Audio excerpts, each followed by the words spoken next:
Olá, turma. Na aula de hoje a gente vai ver as questões aí da página 24 do módulo 6, módulo 3, falando sobre as transformações do feudalismo.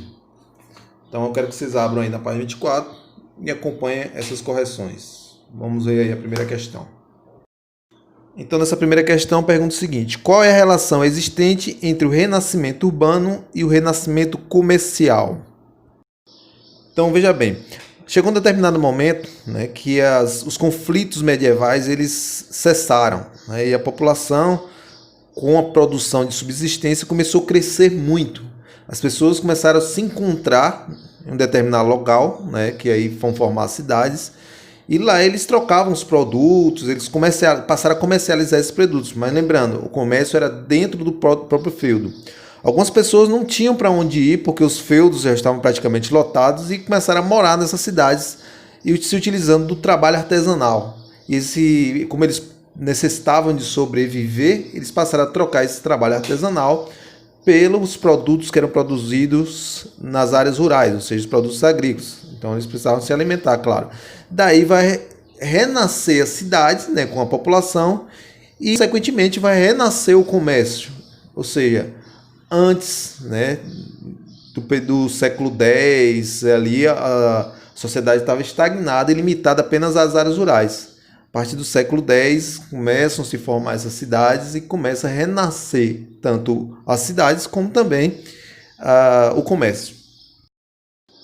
Então tá aí a resposta do módulo de vocês. Dê uma olhada. Caso tiver mais alguma dúvida, me perguntem.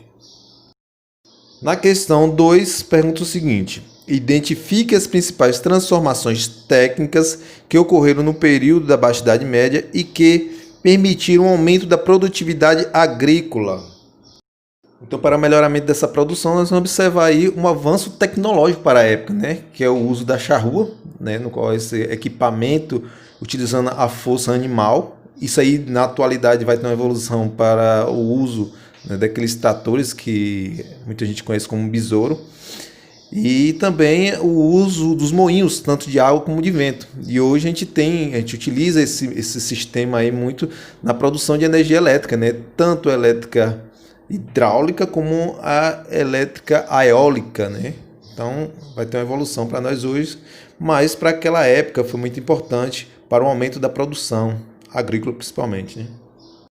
Na terceira questão tem a seguinte pergunta: relacione o movimento das cruzadas ao crescimento demográfico verificado a partir do século XI. Então, como já foi dito aqui, né, houve aí o encerramento dos conflitos medievais e a população passou a crescer muito, né, que eles viviam em paz, se alimentavam bem. Então a população cresceu muito e as pessoas não tinham mais para onde ir, né? As áreas rurais já não atendiam a necessidade daquela mão de obra, aquela quantidade de mão de obra. As cidades também não atendiam essas necessidades. Então, o que vai acontecer é que as pessoas vão se apegar às cruzadas no intuito não de lutar a favor da religião, mas sim de buscar um lugar melhor para sobreviver. Então, a partir daí das cruzadas começa a se expandir, né? ou seja, vai ocorrer esse crescimento demográfico em toda a Europa. Antes de lermos essa quarta questão, eu vou fazer uma pausa aqui para que vocês me peçam uma outra atividade que eu vou passar para vocês. Vão me pedir lá no privado do WhatsApp. E essas questões vão representar a presença de vocês na aula de hoje, né? Então, eu vou querer que vocês respondam tudo certinho. Vão tentar dar o máximo de vocês. É uma forma de vocês também estarem buscando conhecimento. Não vou dar uma nota por questão, vou dar uma nota pela atividade, ok? Então vamos voltar para a questão. Veja bem, como é possível explicar a extrema violência com que os hereges foram reprimidos na Baixa Idade Média? Dê um exemplo dessa violência. Então os hereges eram todos aqueles que eram contra, né, os princípios da Igreja Católica daquele período. A Igreja Católica era muito extrema, muito radical. E todos aqueles que se posicionavam contra, né, os princípios da Igreja vão ser, claro, perseguidos pela Igreja Católica. Nessa alternativa, nessa questão aí, ele fala sobre a heresia cátara, né? Os cátaros eram cristãos que não aceitavam aqueles princípios cristãos, né, entre aspas, da Igreja Católica, a autoridade da Igreja Católica. Eles vão ser perseguidos.